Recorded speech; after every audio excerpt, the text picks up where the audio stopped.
গল্পের শুরুতে আমরা দেখি গল্পের প্রধান পুরুষ চরিত্র চ্যাং তার গার্লফ্রেন্ড এবং গল্পের প্রধান নারী চরিত্র লি ল্যাংকে বলে, দেখো ডার্লিং, আমি আমার গেছে মাসের ডেলিভারি থেকে 500 ইউয়ান বেশি ইনকাম করেছি। কিন্তু লি ল্যাং তখন বলে, দেখো ইয়ার, আমি তোমাকে কতবার বলবো, তোমার টাকার আমার কোনো দরকার নেই। আমার পরিবারের কাছে অলরেডি 1 মিলিয়নেরও বেশি টাকা আছে। এই কথা শুনে চ্যাং অবাক হয়ে বলে, কি 1 মিলিয়ন? লি ল্যাং বলে, হ্যাঁ, আর তোমার এত কষ্ট করার কোনো দরকার নেই, কারণ আমরা মার্শাল আর্ট পরিবার আর আমাদের ফ্যামিলি টপ 3 পপুলার ফ্যামিলির ভিতরে পড়ে। এইসব শুনে চ্যাং বলে, দেখো লি ল্যাং, মজা করা বন্ধ করো। তখনই সেখানে অনেকগুলো গাড়ি এসে থামে, যা দেখে চ্যাং ভয় পেয়ে যায়।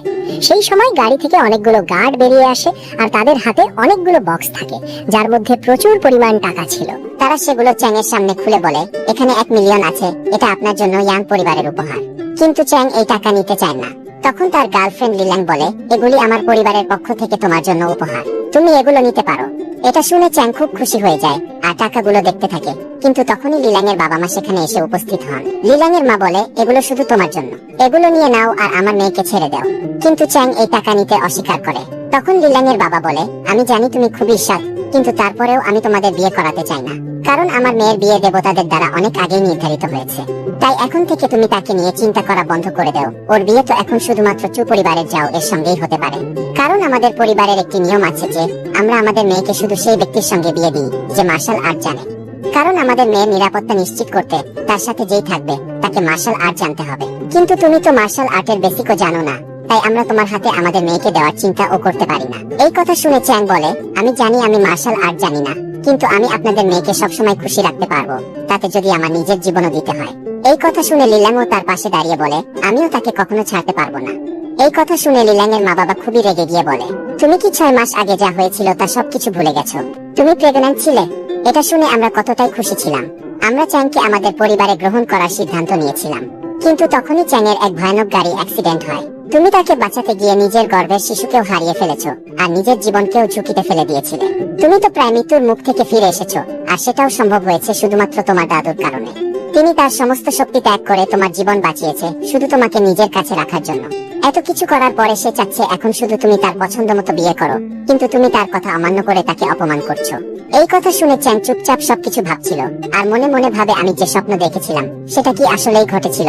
এরপর আমাদের ফ্ল্যাশব্যাকে নিয়ে যাওয়া হয়, যেখানে দেখা যায় সত্যিই চ্যাং এর কয়েক মাস আগে একটি ভয়ঙ্কর গাড়ি দুর্ঘটনা হয়েছিল। তার শরীরে তখন রক্ত প্রায় ছিলই না। এই অবস্থা দেখে ডাক্তাররাও হাত তুলে দেন এবং বলেন, তোমরা এখন ওকে বাড়ি নিয়ে যেতে পারো। কিন্তু লি ল্যাং চ্যাংকে মৃত্যুর মুখে ফেলে দিতে পারেনি। সে তখন নিজের শক্তি ব্যবহার করে চ্যাং এর শরীরে নিজের প্রাণ শক্তি ট্রান্সফার করতে শুরু করে। এতে অনেকবার লি ল্যাং নিজেও মারাত্মকভাবে অসুস্থ হয়ে পড়ে, কিন্তু সে হাল ছাড়ে না। সে ভাবে, আমি আমার ভালোবাসাকে বাঁচানোর কোনো চেষ্টাই বাকি রাখতে চাই না। এটা শুনে তার বাবা তাকে অনেকবার থামানোর চেষ্টা করে, কিন্তু সে শোনে না। শেষমেশ সে চ্যাংকে বাঁচাতে সফল হয়, কিন্তু এই ভালোবাসার বিনিময়ে তার একটি বড় স্বপ্ন ভেঙে যায়। সে একদিন মার্শাল আর্ট গড হবে, এই ছিল তার ছোটবেলার লক্ষ্য। তার পরিবারে কোনো মেয়ে কখনো মার্শাল আর্ট শেখেনি, কিন্তু সেসব বাধা অতিক্রম করে কঠোর পরিশ্রম করেছিল নিজেকে আলাদা কিছু প্রমাণ করার জন্য। কিন্তু চ্যাংকে বাঁচাতে গিয়ে তার শরীরের অনেক শক্তি নিঃশেষ হয়ে যায়, আর এই কারণেই এখন লি ল্যাং এর বাবা মা চ্যাংকে দেখলেই রেগে যান, আর তারা এখন চায় না তাদের মেয়ে চ্যাং এর সাথে থাকুক। এমনকি চ্যাংও যখন এইসব ঘটনা জানতে পারে, সে লি ল্যাংকে জিজ্ঞেস করে, তুমি আমার জন্য এত বড় ত্যাগ করলে কেন? তখন লি ল্যাং বলে, কারণ আমি তোমাকে ভালোবাসি। এদিকে লি ল্যাং এর বাবা মা এখনো বোঝানোর চেষ্টা করে যাচ্ছেন যাতে সে চ্যাংকে ছেড়ে দেয়। ঠিক সেই সময় সেখানে উপস্থিত হয় চু পরিবারের ছেলে জাওয়ের। যখন সে তাদের সবার কথা শোনে তখন সে হেসে বলে, ওয়াও, এখানে তো পুরো একটা মুভি সিন চলছে। সে লি ল্যাংকে উদ্দেশ্য করে বলে, তোমার তো বুঝতেই বাকি আছে আসল মার্শাল আর্ট কাকে বলে। এখন সেটা শেখানোর সময় এসেছে, আর এটা বোঝানোরও সময় এসেছে কেন আমি চ্যাং এর থেকেও অনেক বেশি তোমার যোগ্য। এই কথা বলে সে তার এক মার্শাল আর্ট এক্সপার্টকে চ্যাং এর সামনে চ্যালেঞ্জ করতে পাঠায়। সেই লোকটি এসে এক আঘাতেই চ্যাংকে মারাত্মকভাবে আহত করে ফেলে, এমনকি সে চ্যাংকে মেরে ফেলার জন্য আক্রমণ করতে যায়। ঠিক তখনই লি ল্যাং সামনে এসে চ্যাংকে বাঁচায় এবং কড়া কণ্ঠে বলে, যদি তোমার নিজের জীবনের প্রতি একটু ভালোবাসা থাকে তাহলে এখান থেকে সরে যাও। চ্যাং বাঁচুক বা মরুক, কিন্তু আমি তোমাকে নিজের হাতে শেষ করে দেব। তার কথা শুনে লি ল্যাং এর বাবা বলেন, তুমি এখন সীমা ছাড়িয়ে যাচ্ছ, তবে আমি তোমাকে একটা শেষ সুযোগ দিতে চাই। তিনি বলেন, যদি তুমি চ্যাংকে বিয়ে করতে চাও তাহলে প্রমাণ করতে হবে যে সে তোমার যোগ্য। আজ তোমার দাদার জন্মদিন, যদি সে গিয়ে তোমার দাদাকে খুশি করতে পারে তাহলে আমি আর তোমাদের বিয়েতে বাধা হব না, কিন্তু যদি সে ব্যর্থ হয় তাহলে তোমার বিয়ে চু পরিবারের ছেলে যাওয়ার সাথেই হবে। এই বলে সবাই যার যার পথে চলে যায়। চ্যাংও ধীরে ধীরে সেখান থেকে চলে যাচ্ছে, তখন পেছন থেকে লি ল্যাং ছুটে আসে আর তাকে থামিয়ে বলে, আমি তোমার ব্যাংক অ্যাকাউন্টে 1 বিলিয়ন টাকা ট্রান্সফার করে দিয়েছি, কারণ আমার পরিবারের লোক ভাবছে আমার ক্রেডিট কার্ড ফ্রিজ করে দেবে। তাই যতটা পেরেছি তোমাকে সাহায্য করার চেষ্টা করেছি। এই টাকাগুলো দিয়ে তুমি এমন কিছু একটা গিফট কিনে আনো যাতে দাদাজি ইমপ্রেস হন। এই কথা শুনে চ্যাং খুব খুশি হয় এবং ভাবে লিল্যাং তার ভালোবাসাকে বাঁচানোর জন্য কতটা না চেষ্টা করছে। তখন সে বলে, ঠিক আছে, আমি আমার সবটুকু দিয়ে চেষ্টা করব। এই বলে সে নিজের বাড়ির দিকে রওনা দেয়। যখন সে বাড়ির দরজা খুলে ভেতরে ঢোকে, সে দেখে পুরো ঘর এলোমেলো, সবকিছু ছড়িয়ে ছিটিয়ে পড়ে আছে, এমনকি দেওয়াল জুড়ে কিছু অদ্ভুত লেখা। সব দেখে চ্যাং বুঝে যায় এটা জাওয়েরই কাজ, কারণ যাও কোনোভাবেই চায় না লিল্যাং চ্যাং এর সাথে থাকুক। সে শুধু চায় লিল্যাং তার হোক, তাই সে ভয় দেখানোর জন্য চ্যাং এর বাড়ির এমন দশা করে গেছে। এই দেখে চ্যাং প্রচন্ড রেগে যায়। সে মনে মনে ভাবে, আমি কোনোভাবেই আমার ভালোবাসাকে ওর হাতে যেতে দেব না।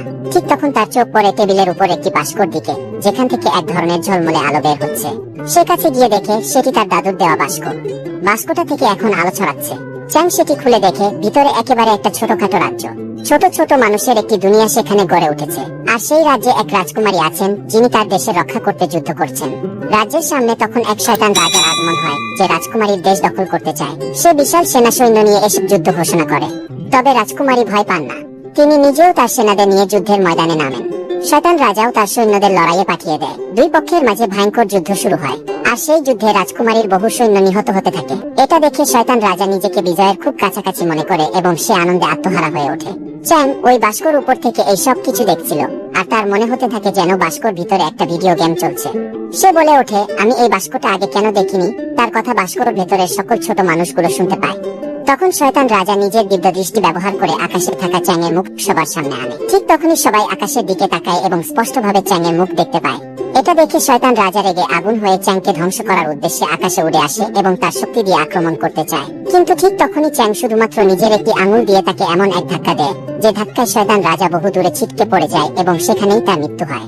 শয়তান রাজার পরাজয় দেখে রাজকুমারী খুব খুশি হয়।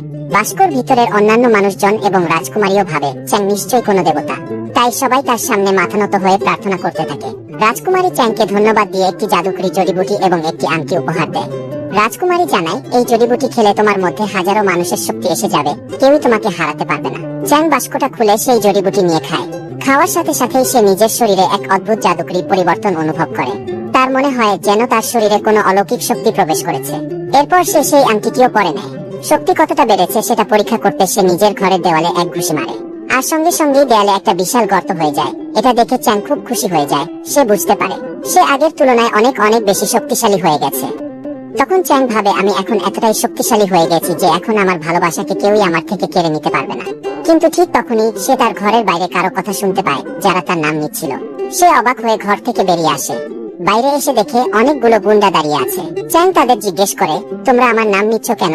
তখন তারা হাসতে হাসতে বলে, দেখতে তুই বেশ হ্যান্ডসাম, কিন্তু নিজের জানের চিন্তা না করে তুই ধনী লোকদের সঙ্গে শত্রুতা বাঁধালে এরকম গুন্ডাদের মুখোমুখি তো হতেই হবে। আসলে আমাদের এখানে পাঠিয়েছে চু পরিবারে যাও। সে বলেছেন আগে তোকে একটু হুমকি দিতে, যদি তুই ভয় পাস তাহলে তোকে ছেড়ে দেব, আর যদি না ভয় পাও তাহলে তোর হাত পা ভেঙে না দিয়ে আমরা এখান থেকে যাব না। এই বলে তারা চ্যাংকে ভয় দেখানোর চেষ্টা করতে থাকে এবং অপমানজনক কথা বলতে থাকে। এসব শুনে চ্যাং ধীরে ধীরে রেগে যায়, আর তখন তার শরীর থেকে শক্তির প্রবাহ শুরু হয়। এরপরে সে রেগে চিৎকার করতেই সামনের লোকগুলো ভয় পেয়ে কেঁপে ওঠে। কিন্তু শুধু এতেই তারা পালিয়ে যাবে তা তো হয় না, বরং তারা ভাবে চ্যাং বুঝি ইচ্ছা করেই তাদের উস্কে দিচ্ছে যাতে লড়াই শুরু হয়। তারা নিজেরা আক্রমণ করতে এগিয়ে আসে, কিন্তু ঠিক তখনই চ্যাং তার জাদুকরি শক্তি ব্যবহার করে এমন ভাবে লড়াই করে যে কেউ টেরই পায় না, আর সবার অবস্থা কাহিল করে দেয়। ধুলো ধোঁয়ায় ভরা পরিবেশ পরিষ্কার হতেই গুন্ডারা নিজেদের ক্ষতবিক্ষত অবস্থায় দেখে বলে ওঠে, এই কি হলো? একটা হ্যান্ডসাম ছেলে এসে আমাদের এমন শিক্ষা দিয়ে গেল। তাদের কারো বুঝে উঠতে কষ্ট হয় কিভাবে এত দ্রুত এই ঘটনা ঘটলো। এমন সময় চ্যাং সবার সামনে থেকে হঠাৎই গায়েব হয়ে যায়। এটা দেখে সবাই একেবারে হতবাক হয়ে পড়ে। এরপর দৃশ্য পরিবর্তন হয় এবং আমরা দেখি লিল্যাং এর দাদার জন্মদিনের পার্টি হচ্ছে। সেখানে চ্যাং খুবই সুন্দর পোশাকে পার্টিতে উপস্থিত হয়। লিল্যাং যখন তাকে দেখে তখন সঙ্গে সঙ্গে তার কাছে আসে আর বলে, আমি তো তোমাকে কিছু টাকা দিয়েছিলাম, তুমি কি সেই টাকায় দাদার জন্য ভালো একটা গিফট কিনেছো? চ্যাং তখন উত্তর দেয়, না, আমি সেই টাকায় কোনো গিফট কিনিনি। এই কথা শুনে লিল্যাং একটু ভয় পেয়ে যায়। সে চিন্তিত ভাবে বলে, তুমি এটা কি করলে? এটা আমাদের জন্য দাদুকে খুশি করার একটা দারুণ সুযোগ ছিল। তাহলে তুমি সেই টাকা দিয়ে কি করেছো? এমন সময় তারা যখন টাকার বিষয় নিয়ে কথা বলছিল, তখন লিল্যাং এর ভাই অ্যারিস আর জাও তাদের কথা শুনে ফেলে। এরপর তারা দুইজন মিলে মজা করে কটাক্ষ করতে থাকে। জাও বলে, তাই তুমি আমাকে ছেড়ে এই ছেলেটার পেছনে পাগল হয়েছো, যার কাছে দাদুর জন্য একটা গিফট কেনারও সামর্থ্য নেই। আশেপাশে যারা পার্টিতে ছিল তারাও এই কথা শুনে লিলানের দিকে সন্দেহের চোখে তাকাতে শুরু করে। কেউ কেউ বলে, এই মেয়েটা কি ভাবছে, এমন একজন গরিব ছেলেকে সে ডেট করছে যার কিছুই নেই। এই ছেলেটা নিশ্চয়ই মেয়েটাকে টাকা পয়সার লোভ দেখিয়ে ফাঁদে ফেলেছে। অনেকেই এমন কথাবার্তা বলতে থাকে। লিলানের ভাইও প্রচন্ড রেগে যায় এবং বোনকে অনেক কথা শুনিয়ে দেয়, কিন্তু লিলান কোনো কথায় কান দেয় না। সে চ্যাং এর পাশে দাঁড়ায় এবং বলে, আমার ভালোবাসা নিয়ে কেউ কিছু বলার অধিকার রাখে না। আমি যাকে পছন্দ করেছি আমি জানি সে কতটা ভালো, এটা কাউকে বোঝানোর দরকার নেই। এই কথা শুনে তার ভাই আরো বেশি রেগে যায়। সে বলে, তুমি এমন একজন ছেলেকে পার্টিতে এনেছো যে একটা গিফটও কিনে আনতে পারেনি। এইভাবে তুমি দাদুর অপমান করছো। তাদের এই তর্ক এতটাই বেড়ে যায় যে তখন দাদু নিজে এসে পরিস্থিতি শান্ত করেন। এরপর তিনি লিলাংয়ের দিকে তাকিয়ে বলে, এই সেই ছেলেটা যাকে তুমি এত ভালোবাসো, যার জন্য তুমি তোমার সব শক্তি দিয়ে লড়েছো। এই ছেলে যার বাঁচতে তোমাকে দরকার হয়ে। ভাবো তো ভবিষ্যতে সে তোমাকে কিভাবে রক্ষা করবে, সে কিভাবে তোমার নিরাপত্তা দেবে। দাদু লিলাংয়ের দিকে তাকিয়ে বলেন, তোমার জন্য আমি যে ছেলেটিকে পছন্দ করেছিলাম তুমি বরং তার সঙ্গেই বিয়ে করে ফেলো, সেটাই তোমার জন্য ভালো হবে। এই কথা শুনে লিলাংয়ের ভাই আরো অপমানজনক ভঙ্গিতে বলে, দাদু আপনি এর কথায় বেশি গুরুত্ব দেবেন না, বরং আপনি আমার গিফটটা দেখুন। এরপর সে তার দেওয়া উপহার প্রকাশ করে, একটা বিলাসবহুল লিমিটেড এডিশন ল্যাম্বরগিনি গাড়ি, যার দাম প্রায় $50,000। আশেপাশের সবাই অবাক হয়ে যায় এবং তার প্রশংসা করতে থাকে। লোকজন বলে, কি দারুণ গিফট দাদুর জন্য, একেবারে রাজকীয় উপহার। কিন্তু চ্যাং এসব দেখেও একটু প্রভাবিত হয় না। সে শান্তভাবে বলে, এই তো তুমি তোমার দাদুকে শুধু এটা উপহার দিলে, এই গিফটটা অতটাও স্পেশাল কিছু নয়। এই কথা শুনে লিলাংয়ের ভাই প্রচন্ড রেগে যায়। তখন পাশ থেকে যাও বলে ওঠে, ও তাহলে আমি তোমাকে আমার গিফট দেখাই। এরপর সে নিজের গিফট দেখায়, যা ছিল একটা বিশালাকার কিংকং। সবাই ভয়ে চমকে ওঠে। যাও গর্ব করে বলে, দাদু আমি জানি আপনি বিরল জিনিস পছন্দ করেন, তাই আমি আপনার জন্য এই কিংকংটাকে এনেছি। চীনে এমন লোক খুব কম আছে যাদের পোষা প্রাণী হিসেবে কিংকং আছে। আপনি দেখুন, এতে আপনার সম্মান আরো বাড়বে। এই কথা শুনে দাদু বেশ খুশি হন। এরপর যাও চ্যাংকে জিজ্ঞেস করে, বলো আমার উপহার কেমন। চ্যাং তখন ধীর স্বরে বলে, তোমার গিফটটা হয়তো এবারের চেয়ে একটু ভালো, কিন্তু আমার গিফটের সঙ্গে তুলনায় চলে না। এটা শুনে যাও এবং অ্যারিস দুইজনেই মনে করে চ্যাং বুঝি মিথ্যে বলছে, শুধু নিজেকে বড় দেখানোর জন্য। তখনই লিলাংয়ের ভাই চালাকি করে একটা শর্ত তৈরি করে এবং চ্যাংকে বলে, ঠিক আছে তাহলে চলো আমরা বাজি ধরি। যদি তোমার গিফট আমার আর যাওয়ের গিফটের থেকে ভালো হয়, তাহলে আমি নিজের হাতে তোমার সঙ্গে আমার বোন লিলাংয়ের বিয়ে দিব। কিন্তু যদি তুমি হেরে যাও, তাহলে শুধু তুমি না, তোমার জন্য লিলাংয়ের পুরো পরিবারকে শাস্তি পেতে হবে। মানে লিলাংয়ের নামে যত সম্পত্তি আছে, আমার মা বাবার, এমনকি দাদুর নামে যত সম্পত্তি আছে, সব তোমার হারের পর আমাদের দিতে হবে। এই শর্ত সে এমন ভাবে দেয় কারণ তাদের পরিবারের সবচেয়ে বেশি সম্পত্তি আসলে লিলাংয়ের নামেই রয়েছে, আর ভাইয়ের নামে কিছুই নেই, কারণ সে একটা অপদার্থ ছেলে যে আগেই তার অংশের সব টাকা পয়সা নষ্ট করে ফেলেছে। নিজের ভুলগুলো না মেনে সে এখন তার পুরো পরিবারকে চাপে ফেলে সেই সুযোগটা কাজে লাগাতে চাইছে। সেই সময় হঠাৎ করে চ্যাং শুনতে পায় এক বিশেষ কণ্ঠ, রানীর কণ্ঠস্বর, যা তাকে জানিয়ে দেয় যে তার উপহার এসে গেছে। এই কথা শুনে তখন চ্যাং সে ওঠে, ঠিক আছে আমি এই শর্ত মেনে নিচ্ছি। এই কথা শুনে লিলাংয়ের মা বাবা রেগে গিয়ে বলে ওঠে, তুমি এত সাহস কিভাবে দেখালে যে আমাদের সম্পত্তি নিয়ে বাজি ধরো? কে তোমাকে এই অধিকার দিয়েছে?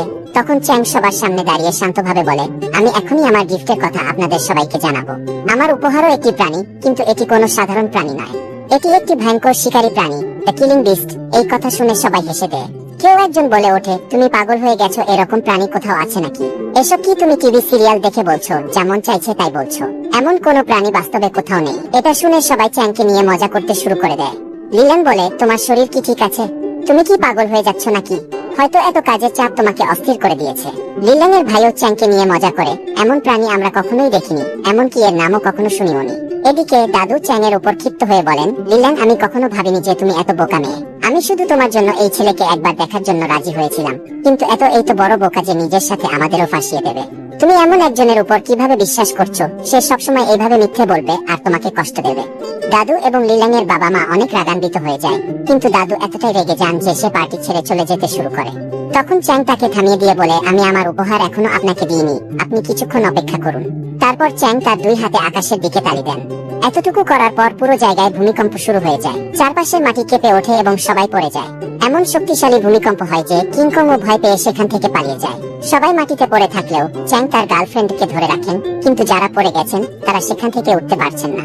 তাদের শরীরে সোনালী রশ্মি আটকে যায় এবং কেউ স্থান পরিবর্তন করতে পারে না। এই দৃশ্য দেখে সবাই বলে ওঠে, আমাদের সাথে কি হচ্ছে, আমাদের কি হয়ে গেল? চ্যাং জানায়, দ্য কিলিং বিস্টকে স্বর্গ থেকে নামানো হচ্ছে, আর তাই আমরা সবাই তাকে স্বাগত জানাতে নিচু হয়ে আছি।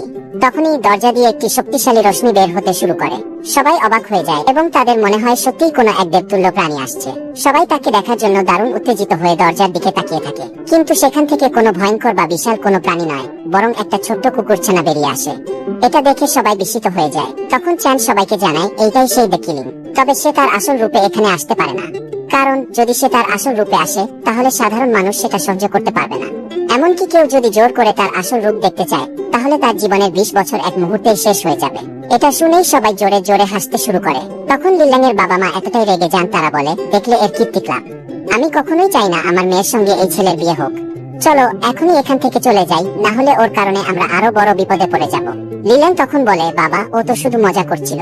তারপর সে চ্যাংকে বলে, ঠিক আছে তুমি নিজেকে প্রমাণ করতে চাও, কিন্তু এরকম মজা লোকের সামনে করা উচিত না। একবার এই ছোট্ট কুকুরছানাকে ভালো করে দেখো, তুমি এই কুকুরছানার সাহায্যে ওদের দুজনকে হারাতে চাও। চ্যাং কিছু না বলে দাদুকে উদ্দেশ্য করে বলে, দাদু আমি আপনাকে বলতে চাই এই কুকুরছানাটাই আসলে দ্য কিলিং। এর বয়স হাজার হাজার বছরেরও বেশি এবং এটি শুধুমাত্র নিজের নিঃশ্বাসের শক্তি দিয়েই কাউকে ধ্বংস করতে পারে। আমি এটি আপনাকে দিচ্ছি আপনার নিরাপত্তার জন্য। এর উপস্থিতিতে কোনো বিপদ আপনাকে ছুঁতে পারবে না। দাদু তখন বলে, আমি বুড়ো হয়েছি ঠিকই, কিন্তু এতটাও না যে এসব গল্প কথায় বিশ্বাস করব। তখন চ্যাং বলে, তাহলে যদি এই ছোট্ট কুকুরছানাটা কিছু অসাধারণ কাজ করে দেখায় তাহলে কি আপনারা আমার কথা বিশ্বাস করবেন? লিল্যাং এর ভাই বলে, হ্যাঁ অবশ্যই, আগে তো দেখি ও কিছু করতে পারে কিনা। এটা শুনে চ্যাং কুকুরছানাটাকে একটা ইশারা করে আর সঙ্গে সঙ্গেই কুকুরছানাটি দৌড়ে পালিয়ে যায়। আর কুকুরছানাটি পালানোর পর সবাই আবার চ্যাংকে নিয়ে হাসাহাসি শুরু করে আর বলে, তোর কাছে তো একটা ছোট্ট কুকুরছানা আছে, ওটা শুধু ঘেউ ঘেউ করে ডাকা আর কামড়ানো ছাড়া আর কিছুই করতে পারে না। ঠিক তখনই বাইরে থেকে এক গার্ড দৌড়ে আসে আর লিল্যাং এর ভাইকে বলে, স্যার আপনার ল্যাম্বরগিনি ওই কুকুরটা খেয়ে ফেলেছে।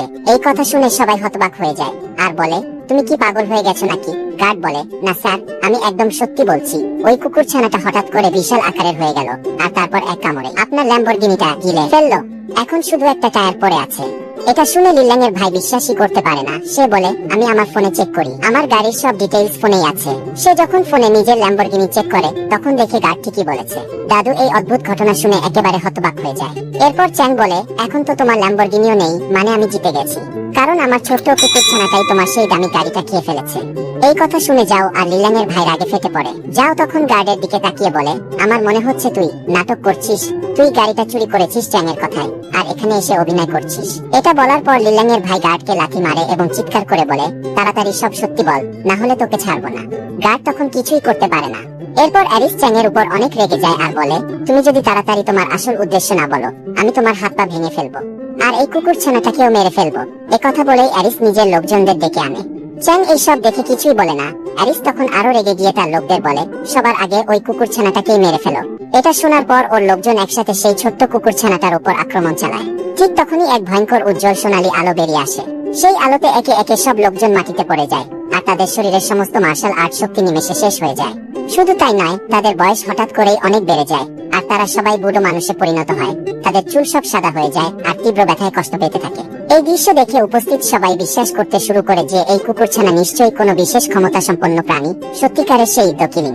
কিন্তু এই ব্যাপারটা দেখে লিল্যাং এর বাবা খুব খারাপ ভাবে কষ্ট পান, কারণ তিনি কখনোই চাননি যে কেউ নিজের মার্শাল আর্ট শক্তি এভাবে হারাক।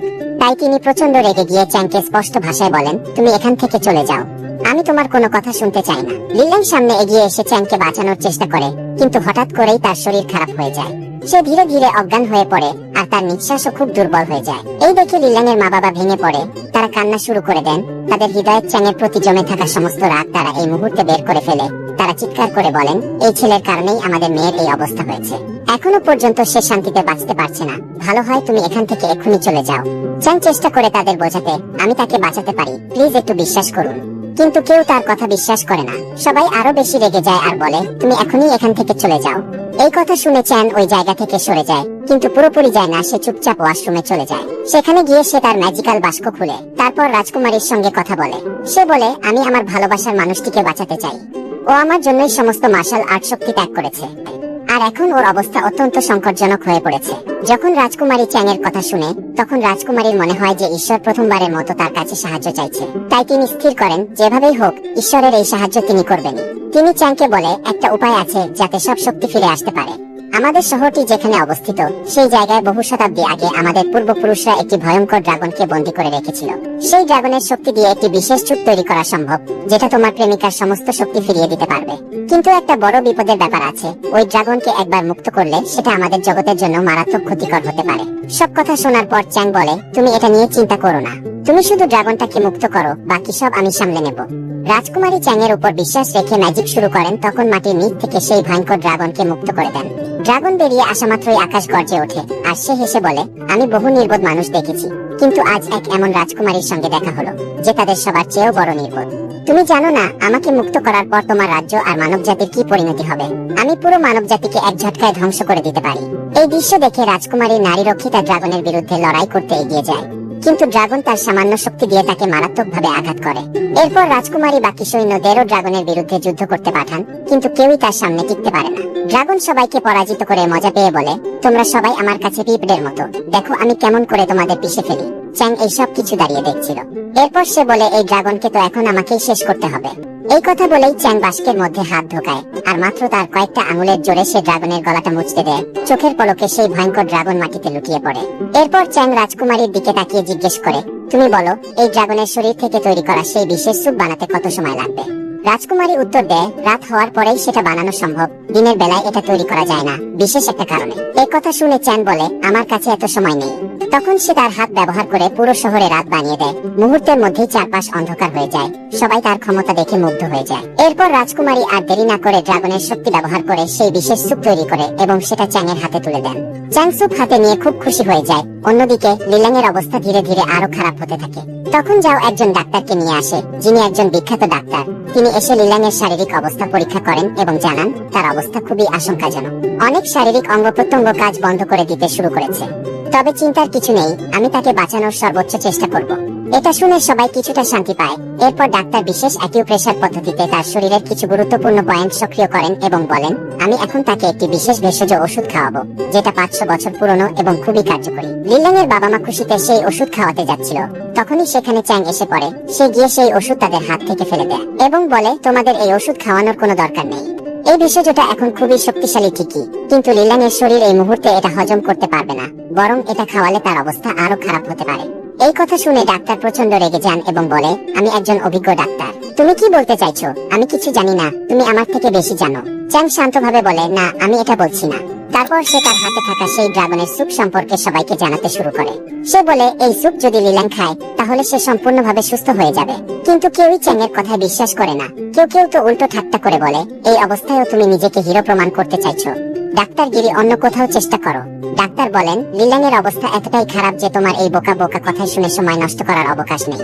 সবাই মিলে চ্যাংকে বাধা দিতে থাকে যাতে সে স্যুপটা লিলাংকে না দিতে পারে। কিন্তু ঠিক সেই সময় লিলাং নিজেই উঠে বসে এবং সবার নিষেধ উপেক্ষা করে বলে, তোমরা কেউ চ্যাংকে থামাবে না, আমি ওর উপর নিজের থেকেও বেশি বিশ্বাস করি। চ্যাং লিলাং এর হাতে স্যুপটা দিয়ে দেয়।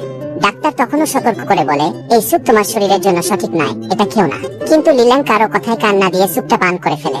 চ্যাং মনে মনে খুশি হয়, ভাবতে থাকে লিলাং এখনো তার উপর বিশ্বাস করে। কিন্তু ঠিক সেই মুহূর্তে অপ্রত্যাশিত কিছু ঘটে। স্যুপ খাওয়ার পর হঠাৎ করেই লিলাং এর মুখ দিয়ে রক্ত বের হতে শুরু করে। এটা দেখে সবাই চমকে ওঠে। ডাক্তার আবার তার নাড়ি পরীক্ষা করে বলেন, তার নাড়ির গতি কমে যাচ্ছে, ওর শরীর আরো খারাপের দিকে যাচ্ছে। আমি তো আগেই বলেছিলাম এই স্যুপ ওর জন্য উপযুক্ত নয়, কিন্তু কেউ শোনেনি। এই কথা শুনে যাও প্রচন্ড রেগে যায়। সে এগিয়ে আসে চ্যাংকে আঘাত করার জন্য, কিন্তু চ্যাং উল্টো তাকেই ধাক্কা দিয়ে দূরে সরিয়ে দেয়। এই ঘটনা দেখে লিলাং এর মা খুব রেগে যান এবং চ্যাংকে এক চড় মারে আর বলে, তোমার কারণেই আমার মেয়ে বারবার বিপদের মধ্যে পড়ছে, আমার বাচ্চাকে সুস্থ করে দাও। ঠিক সেই মুহূর্তেই লিলাং এর শরীর থেকে এক তীব্র আলোর ঝলক বের হয়, আর সে ধীরে ধীরে পুরোপুরি সুস্থ হয়ে ওঠে। সে উঠে দাঁড়ায়, যেন বহুদিন ঘুমিয়েছিল। নিজের শরীর দেখে সে বলে, আমার মনে হচ্ছে আমি অনেক লম্বা একটা ঘুম থেকে জেগে উঠলাম। তার আচমকা সুস্থতা দেখে সবাই অবাক হয়ে তাকিয়ে থাকে। তারা ভাবে, এই তো এক মুহূর্ত আগেই তো মনে হচ্ছিল ও মারা যাবে, আর এখন এমন ভাবে উঠে দাঁড়ালো কিভাবে? লিলাং সবাইকে জানায়, আমি এখন খুব ভালো বোধ করছি, আমার মনে হচ্ছে আমার কিছু মার্শাল আর্ট আর ম্যাজিক্যাল শক্তি আবার ফিরে এসেছে। তবে কেউই লিলাং এর এই কথায় বিশ্বাস করে না, বরং আশপাশের অনেকেই ভাবে চ্যাং হয়তো কালো জাদু করেছে, আর সেই কারণেই সে এত তাড়াতাড়ি সুস্থ হয়ে গেছে। এই সন্দেহে তারা আবার দুইজন লোকদেরকে ডাকে চ্যাংকে মারার জন্য। কিন্তু ঠিক তখনই লিল্যাং আবার সামনে এসে পড়ে এবং এক ধাক্কায় সেই দুই লোককে উপরে উঠিয়ে ফেলে। এই দৃশ্য দেখে সবাই চমকে যায়। সবাই বলে এ তো সত্যি ম্যাজিক্যাল শক্তি ফিরে পেয়েছে। ডাক্তারও এতক্ষণ অবাক হয়ে দেখছিল।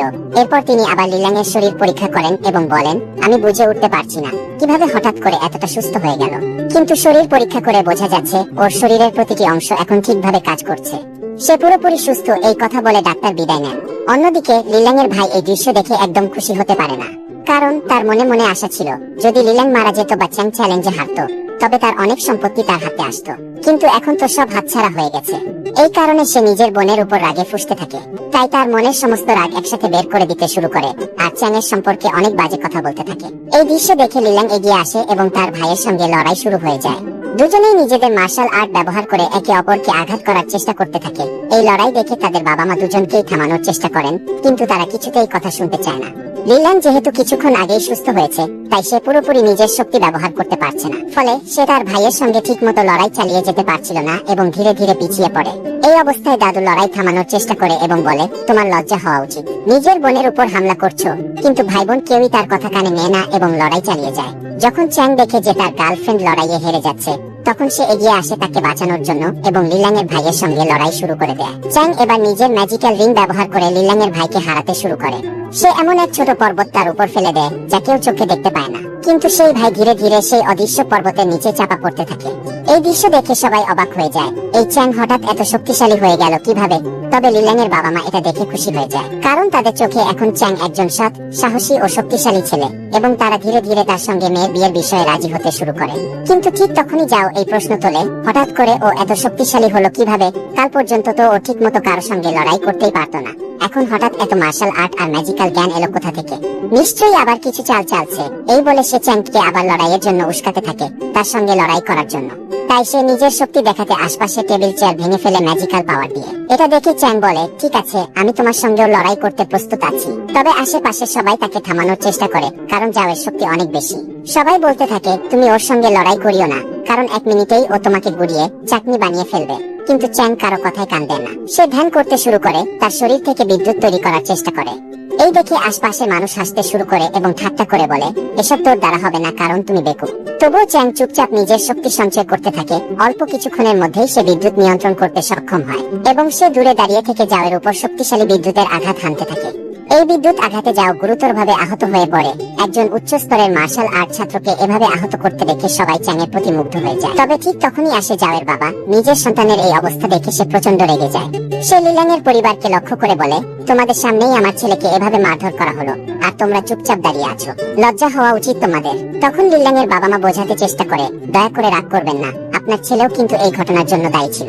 কিন্তু জাওয়ের বাবা কোনো কথা শুনতে রাজি হন না। তিনি রেগে গিয়ে বলে, আপনাদের মতো পরিবারের সঙ্গে সম্পর্ক রাখা মানে নিজের পায়ে কুড়াল মারা। আমি এই সম্পর্ক এখানেই শেষ করলাম। আজ থেকে আমার পরিবারের সঙ্গে আপনাদের কোনো সম্পর্ক নেই। আজকের পর থেকে আপনাদের পরিবারের সঙ্গে যা হবে তা নিজেরাই সামলিয়ে নিবে। এই কথা বলে তিনি রেগে বেরিয়ে যান। ঠিক তখনই লিল্যাং এর বাবার কাছে একটা কল আসে। ফোনে জানানো হয় যে জাওয়ের পরিবার তাদের যেসব সাহায্য ও টাকা দিত সবকিছু একেবারে বন্ধ করে দিয়েছে। এই খবর শুনে লিল্যাং এর পরিবার বুঝে যায় এখন জাওয়ের পরিবার তাদের একদমই রেহাই দেবে না। তারা তাদের পুরো পরিবারকে শেষ করে দিতে চাইবে। সবাই আতঙ্কে পড়ে যায়, এখন কিভাবে নিজেদের পরিবারকে বাঁচাবে। তখন লিল্যাং চ্যাংকে বলে, এই কার্ডটা নাও, এতে অনেক টাকা আছে। আগে তুমি এখান থেকে পালিয়ে যাও, কারণ ওদের সবচেয়ে বড় শত্রু এখন তুমি।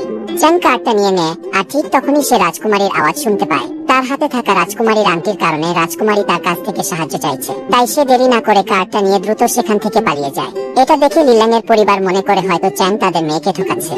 চ্যাং ঘরে ফিরে এসে সেই ম্যাজিক বাস্কটা খুলে সেখানে সে দেখে রাজকুমারীর রাজ্যে আবার এক শক্তিশালী শত্রু এসে হাজির হয়েছে।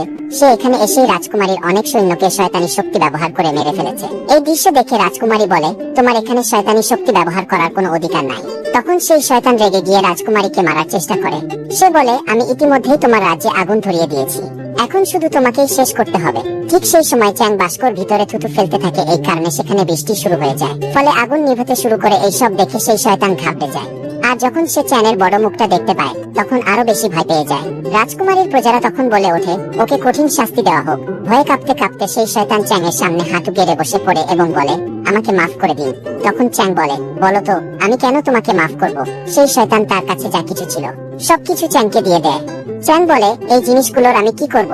শয়তান কাঁদতে কাঁদতে বলে, আমাকে একবার মাফ করে দিন, আমি আর কোনোদিন এই রাজ্যে আসবো না। চ্যাং বলে, ঠিক আছে, আমি তোমাকে একটা সুযোগ দিচ্ছি। এরপর চ্যাং শয়তানের ফেলে যাওয়া জিনিস দেখে আর তখনই লিল্যাং এর কথা মনে পড়ে। সে ভাবে আমাকে ওকে বাঁচাতে হবে। এই চিন্তা করে সে দ্রুত আবার বেরিয়ে পড়ে।